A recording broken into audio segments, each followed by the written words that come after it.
Guys, Will here with W.T.F car reviews, and today we're going to be reviewing the all-new 2023 Ford Bronco Sport Big Bend. And huge thanks to Zach and the rest of the management and staff here at Ford of Port Richey for making this review possible. I'll leave a link to their inventory below, and if you're looking for a new car or truck in the Port Richey, Tampa, Clearwater area, I would definitely recommend checking these guys out, and ask for Zach. And for those of you guys who don't know, the Bronco Sport has been one of the compact SUVs offered by Ford since 2021. Sharing a name with the body-on-frame Bronco, the Bronco Sport sits on Ford's C2 unibody platform shared with the Maverick, Escape, and the 4th generation Fusion. The base, Big Bend, and Outer Banks models share an all-wheel drive system with the Escape, while the top Badlands trim shares a similar twin-clutch rear differential as a Focus RS. For 2023, Ford added the Heritage Edition and the Heritage Limited Edition, intended to look more 1960s. The Heritage is based off the Big Bend, and the Heritage Limited is based off of the Badlands, featuring larger 29-inch all-terrain tires and a beefier all-wheel drive system. The Black Diamond off-road package is now available for the Big Bend and Outer Banks trims too, which includes skid plates, exclusive 17-inch gray rims, and unique hood and body graphics. There are 6 different trim levels for the 2023 Bronco, starting with the base at $29,295, coming standard with 4x4, a flip-up rear glass, which you just don't really see anymore, Ford Copilot 360, and we get 5 GOAT modes, which stands for Go Over Any Terrain. Standard fog lights, Sync 3 with an 8-inch touchscreen, Apple CarPlay, Android Auto, USB-A, and C ports, all standard on a base sub $30,000 Bronco Sport. You can upgrade a couple $1,000 to the Big Bend, which starts at $31,230, now coming equipped with smart access with push to start, heated mirrors, and 17-inch high gloss rim. The Heritage starts at $32,650, similarly equipped to the Big Bend, but we get a white roof and accents, 4-door smart access, Continental all-terrain tires, and LED fog lights.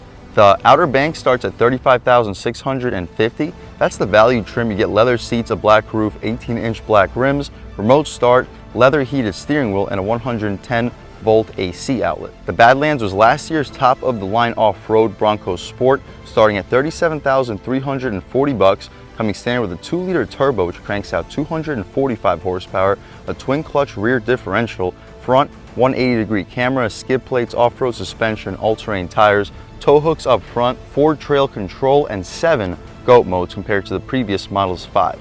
The Heritage Limited for 2023 is the top-of-the-line Bronco Sport with a base price at $44,655. Similarly equipped to the Badlands, we get more aggressive tires, Ford Copilot 360 Plus, a more advanced 4x4, white roof, and accents. But here's the Big Bend with a base price at $31,230.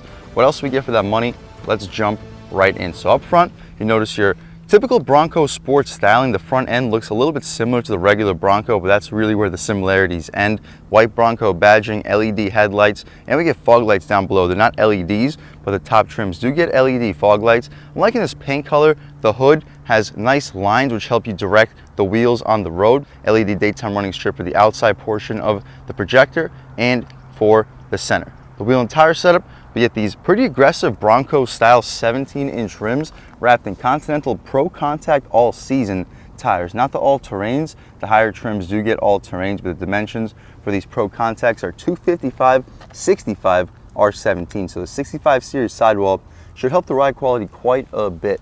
Not a functional heat extractor outside, Big Bend badge, no running boards, but not really necessary because at the end of the day, this is a pretty small compact SUV.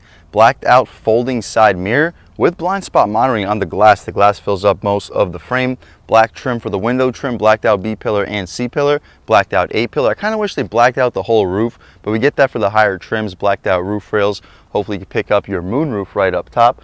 Pretty cool style, safari roof. We get smart access for the driver and a front passenger with intelligent push to start, available for the Big Bend trim and up. No smart access out rear, but wouldn't really be expected. Same rear wheel and tire setup. I like how we get that Bronco for the center cap. Hopefully you can pick it up on camera. The gas cap is a push to open with easy fill. I'd recommend putting in premium fuel for this small turbocharged engine. We get full rear parking sensing. The taillights appear to be LED for the outer ring, but the turn signal and reverse light appear to be halogen. Shout out Ford of Port Richey, Ford badge above that, white Bronco Sport lettering. We get a flip-up rear glass, which we'll check out towards the end of this review. Backup camera, button for the door and button for the glass on the bottom. You get a tow hitch too. The parking sensors and tow hitch are options. We'll check out the window sticker at some point in this review, see how much they go for, and see what this Bronco Sport is rated to tow. I'll leave a link right over here. But we'll take a squat back here, get a good look at the exhaust tips. We get dual exhaust, also a pretty cool feature for a vehicle with a 1.5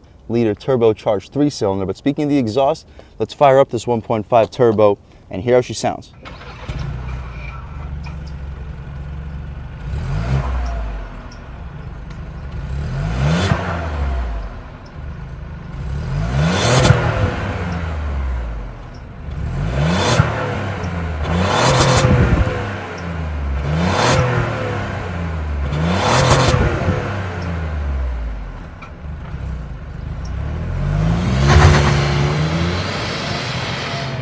Alright guys, that was the sound of the 1.5 liter turbo 3-cylinder sold by Ford for the 2023 Bronco Sport Big Bend. It doesn't sound very aggressive, but it makes a healthy amount of power at 181 horsepower, 190 pound-feet of torque.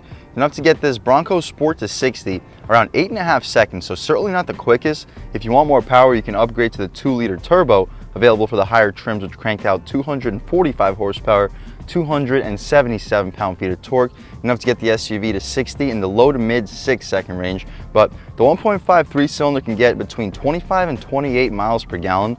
The battery's on the driver's side, not the best for weight balance, but the motor does seem to be pushed decently to the left, and it sits low in the engine bay, which should help weight balance quite a bit. No hydraulic struts. I'm using my arm as the prop rod. The prop rod is located right down below. We can shut this hood right up or down, take a step back, get a good look at the front styling one last time, and we take a step inside and check out the interior of the 2023 Bronco Big Bend. Up top, we get soft touch materials, which is surprising to me for such a low and affordable trim. The door handle is plastic, but really not a big deal. I prefer the soft touch materials up top over having a fancy door handle any day of the week. Lock and unlock, auto one touch for the way down for the driver. Everything else is still a power window. No power folding mirrors, but they're 4-way adjustable. Decent storage pocket, massive storage down below. Speaker. Taking a step inside, we have a Bronco little nameplate. Hopefully you can pick it up on camera. The seats are fully adjustable. You can adjust the lumbar, recline, drop, lift, and slide electrically. The seats themselves are cloth, but still very comfortable. It feels like a very durable cloth material. The bolstering isn't the fattest, but wouldn't be expected with an off-road capable SUV. Taking a step inside, we can really check it out. So foot on the brake, engine start stop, everything fires right to life. First thing we notice is the steering wheel. We get a Bronco badge on the horn, just like the regular Bronco, similar to the Mustang. The horn area is not rubberized, just a hard plastic. The horn itself, very aggressive sounding horn. People will definitely be getting out of your way. Radar cruise control, active steering. We get the Ford Copilot 360 standard on all Broncos. Volume adjustments, and you can turn off and mute your volume right here to the side. On the right side, you can skip your songs, hang up, and answer your phone calls. Back, this adjusts your infotainment cluster, menu, and your voice commands. The infotainment cluster, speaking of that, we are currently looking at a Bronco itself, phone, music, turn by turn. Surprisingly, we get navigation on a base Bronco. Super impressive to me as a standard feature. We also get Apple CarPlay and Android Auto. Continuing along, we get a compass if the GPS isn't currently being used, but again, I'm super impressed that this car is standard with GPS. Driver assistance on the screen, digital speedo, trip A, trip B, information right back to where we started. My personal favorite to look at all times would probably be the compass. The tach goes to 6,500 RPM. I don't think it shifts that high because Turbo 3 shift closer to 5,500, especially in EcoBoost. But on the right side, 140 mile-an-hour speedometer, coolant temperature, and gas level down below. The stocks have a very satisfying click. You can turn on or off your lane keep assist on the stocks, auto headlamps, and auto high beams. No rain sensing wipers, again, wouldn't be expected on a sub $32,000 base price SUV with all-wheel drive. Fog lights and auto headlamps. Trunk release right back here. It's not an electrically opening trunk, but you can press this button and it opens up the latch. The higher trims have a full electric opening trunk and the interior brightness right here to the side.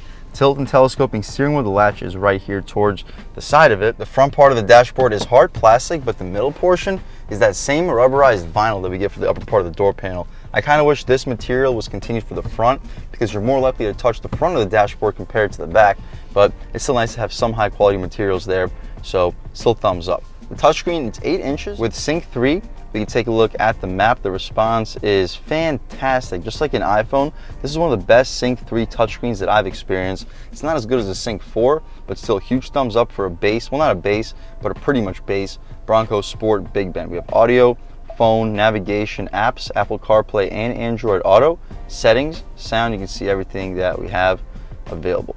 Awesome. My personal favorite would be to leave it in the nav. Beneath that, volume dial has a satisfying resistance. Same with the tune, skip, shortcuts, pause. You turn off the screen, auto start, stop. We can disable for the purpose of this review. Hazards, a nice storage cubby. You might be wondering, is there a wireless charger there? No, but there is a wireless charger right down here. It's an option, not a standard feature, but still nice to have. It's not a very expensive option. We'll take a look at the window sticker in 1 minute. You may not think we have automatic climate control because of these vent controls, but we do have auto climate, and the layout is really easy to use if you're someone who doesn't like automatic climate control. Like me personally, I like to use manual climate even in cars with auto climate, and this car definitely thinks that through. Beneath that, USB-A, USB-C port, 12 volt, and our wireless charging pad. Additional storage right outside of it. The gear selector controls the 8-speed automatic transmission. You take a quick look at the backup camera. The resolution is excellent. We have guidance lines and trajectory, rear parking sensing too. Not standard, but is available here on this Big Bend. Throw it back into drive and we return to our home screen. Right back into park, we also get a low gear on the gear selector. Not a true low range, but a low gear could still be pretty helpful in off-road or snowy environments. Electronic parking brake and brake hold. We have 5 GOAT modes on the Big Bend, starting with normal, eco, sport, slippery, and sand. We'll start the review off in normal, which gives us an illumination of a Bronco, transition into sport, and just see what the differences are. 3 cup holders. You'll fit 16-ounce cups here, and probably a shot glass in the center. Not quite sure why automakers are making this little tiny cup holder, but I guess, as I said, it would fit a shot glass with no problem. The armrest, very well padded, faux leather, stitched. You can easily fit 2 arms on this armrest, spacious for a compact SUV. Speaking of spacious, look at the size of this glove box. You're fitting 5 or 6 1-liter bottles of soda, 2 additional USB-C ports. I'm actually blown away with the amount of features this thing has for the money. More padding for the upper part of the door or dashboard for where the passenger will have their fingers at times. The glove box is damped, not lined with felt, but enormous. Look at the depth of that thing. You're fitting 40, 50 license plates inside of this. The practicality, the space, and the features for a sub $32,000 base price, borderline absurd. The rear view mirror is not auto dimming. You got to pull this flappy thing to dim it. It's not frameless either, but pretty thin frame, solid visibility out rear. Definitely can't complain. 3 garage homelink settings on the visor. We get a moonroof. Before the moonroof, we can check out the interior lights, which are LED. Slide open the shade. It opens up pretty quickly. Such a sunny day today in Port Richey. We can open up the glass. It goes on top of the roof, so we'll stick out like a sore thumb a little bit. God, the sun is brutal. See if it goes out any further. It does not. Just about to the end of the front row. Poke our way out of here. Beautiful day in Port Richey. It's sunny and 75, but that sun is pounding on us. We can shut this roof right up. It closes up really quickly too. We'll leave the shade open though, so when we hop out back, you can see how much light is brought into the cabin. That's about it though for the front seat of this 2023 Bronco Sport Big Bend. Let's take a quick look at the window sticker, see any features that I may have missed, and then check out the back seat of this 2023 Big Bend 4x4, 5-passenger, 1.5, 8-speed automatic transmission, cactus gray paint color, medium dark slate unique interior. Standard features, you can pause, take a look at all of these options. Start with a $920 power moonroof, $95 for the second row rubberized seat backs. As you see, the second row back seat backs are rubberized, so if you have kids and they leave their footprints all over the place, it's not going to leave as big of a smudge as cloth. $895 for the Ford Co-Pilot 360 Plus, $160 for the floor liners for the front and rear, $690 for the tow package, $150 for the cargo management system, $1285 for the convenience package, which includes rear parking sensing, wireless charging, heated front seats, secure code keyless entry pad, LED fog lamps, 3 garage homelink settings, and an 8-way power driver's seat. After $4,195 in total options and a $1,595 destination charge, total price is sitting a tick under $37,000. Still a really loaded SUV for the money, 26 mpgs, so it's impressive to get over 25 miles per gallon for an off-road capable 4x4 SUV weighing well over 3,500 pounds, I believe. I'll leave a link right here, show you exactly what this SUV weighs. That's it though for the front seat. Let's hop out back, see how much space is offered back there, as well as the overall quality of the materials. So up top, we have the rubberized material up front. Out rear, it's all hard plastic. The armrest is still padded vinyl faux leather material. Very comfortable place to rest your arm, power windows, plastic door handle, and decent little storage spot down below the second tier up top. The seats are still cloth with two-tone contrast. They're actually rubberized for the outside contrast, just like the back of the back seat. The legroom doesn't seem very impressive. Behind my own seat settings, I'm a little bit over 6 feet tall sitting behind my seat settings. Let's see what we got going on back here. So my knees are almost starting to touch. I have a little bit of space. I could probably scoot the seat up a little bit. If you're over 6'2", sitting behind your seat settings, it may be a little bit tough. Headroom, I got more than enough. I have at least 3, 4, 5 inches of headroom, so the only thing that's really limiting me would be the knee room. I would just sit behind the passenger though and have them compromise a little bit. We still get air vents on an almost base Big Bend trim, 2 USB-C ports, adjustments for the air vents. No map pockets, but we have these zippable containers behind both of the front seats. Perfect for storage, especially if you're going through like puddles and everything's getting wet inside. This will be almost completely waterproof. The armrest, it gets a string, so you have to jab your hand into it. Pretty soft vinyl material, 2 cup holders. You'll fit 16 ounces in there with no problem. The interior lights are LED. Cool, that's about it for the back seat. Let's hop out into the trunk real quick, see how much space is offered back there. Check out that opening glass, which is a really cool feature. That's probably the real reason why most people would go the Bronco Sport. You don't need a truck, you don't need a body on frame SUV. You just simply want the rear glass to open because it's such a rare thing outside of some body on frame SUV. So you open up the rear glass, you can fold the rear seats down, and you and somebody else can go kayaking with no problem. The kayaks will just stick right out of the rear glass. Super convenient and just a feature you don't see nowadays on many SUVs. Also, you got a dog back here. You want to throw some grocery bags in here without the dog flying out and running all over the place. You can just lift up the rear glass, drop in the grocery bags, drop in whatever you'd like to drop in. So much more convenient compared to a lot of other SUVs on the road today. I think this feature may sell so many Bronco Sports, just this feature alone. Opening up the trunk though, it's not an auto opening tailgate on the Big Bend trim, but look at the size of that opening. Absolutely massive. The step-in is low. I'm a little bit over 6 foot. My knee is about the same height as the step-in. So if you got older or smaller pets, they shouldn't have any trouble hopping back here. We also have this foldable cargo tray. As you see, you can do quite a bit with it. You pull this whole piece back and it allows you to have a foldable workspace or have 2 tiers of trunk space. These 2 pieces down here fold down to make it a little bit extra stable, but we can fold this thing right back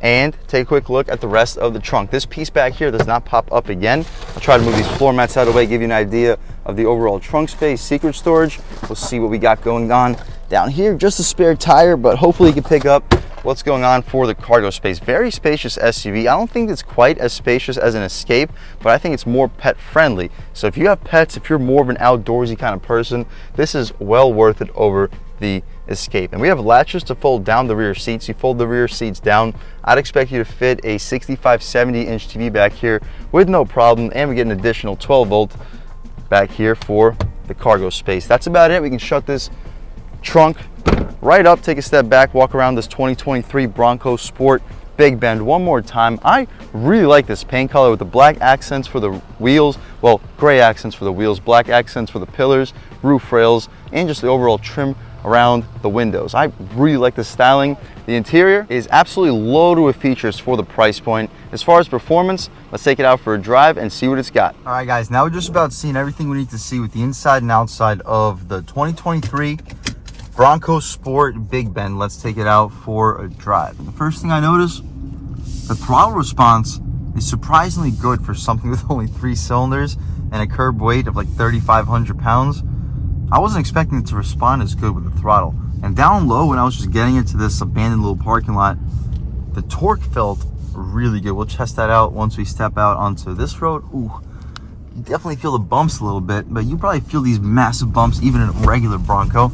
The independent suspension does make it feel a little bit more like a crossover SUV, not an off-road capable true body on frame SUV. Okay, we'll take a step out here, as soon as we get the chance. All right, guys, taking a step out here. Looks like a good opportunity to try an acceleration off the line. We're not gonna brake boost it too tough, but about 1,000 RPM. Let's go. Oh, good torque.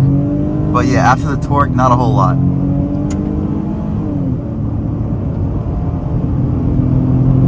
No, it gets the speed okay. Wow, that was so delayed, the pre-collision assist.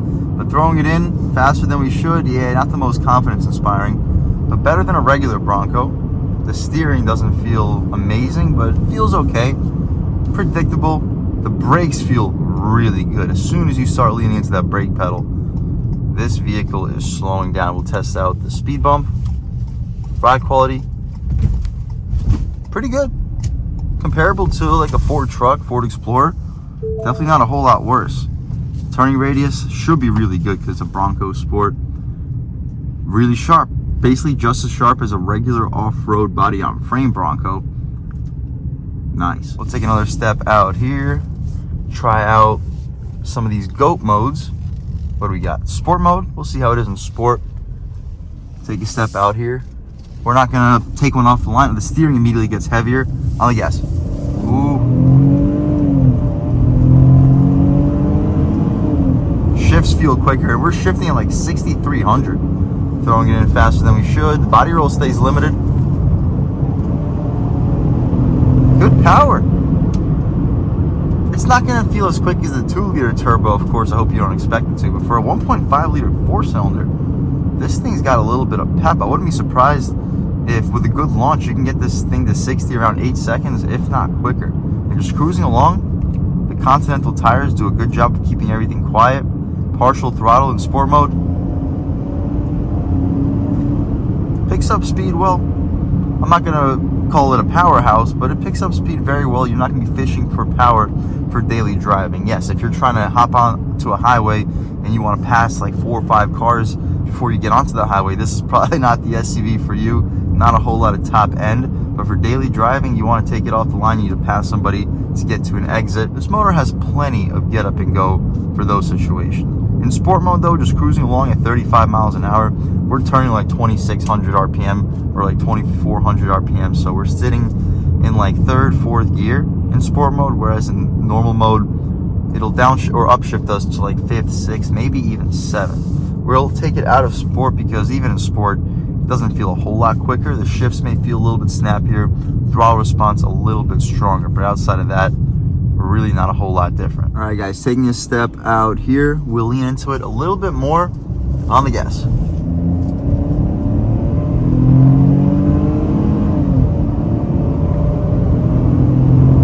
Yeah, picks up speed really well for a 3-cylinder. I'm not gonna say really well, period, but for a 3-cylinder, for the specs that I read before getting into this SUV, it does feel a little bit quicker than what I was expecting. The wind noise, you hear a subtle amount of wind noise, but for a $31,000 base price car, so quiet and so refined feeling. We'll take a step out onto this road.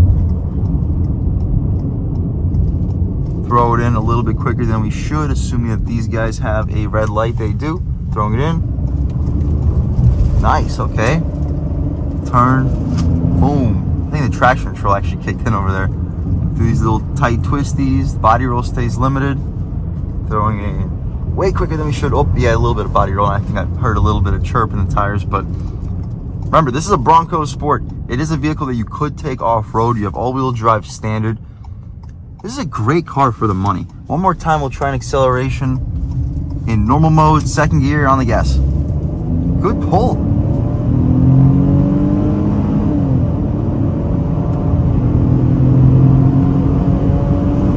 Yeah, you look down, you're going quicker than you should be going for a road like this. The brakes still feel great. Throwing it in. Oh, yeah, that felt a little bit of body roll there. But it handles turns faster than this vehicle should. This is a very sporty vehicle for what it is and the price point. I can see why you see them all over the road nowadays. I've always been skeptical because of the 1.5-liter 3-cylinder. But EcoBoosts have had a pretty good reputation when it comes to reliability. You routinely see EcoBoosts go over 100, 150,000 miles. Maybe not the 3-cylinder, the 6 cylinders and 4 cylinders can go over 150. The 6 cylinders, I've seen them go over 250. But we'll see what this 1.5 liter 3 cylinder can do. I'm sure it's not going to be much less reliable than the naturally aspirated 4 cylinders that Ford sold. Let's not forget that Ford's naturally aspirated 4 cylinders were also pretty crappy. So the EcoBoost shouldn't be a whole lot worse. On the gas, get a little speed for the turn, through the turn on the gas. Wow. It's impressive, guys. You're looking for a compact SUV. You're an outdoorsy person. You don't plan on taking the car over like 80, 90 miles an hour too frequently, so you just don't need unlimited top-end power. You want to keep the price, out the door price, under 35,000 bucks. This is a great trim level to go with, and this is a great car to go with. Almost 200 horsepower, usable power, surprisingly quick. Trust me, take it out for a drive.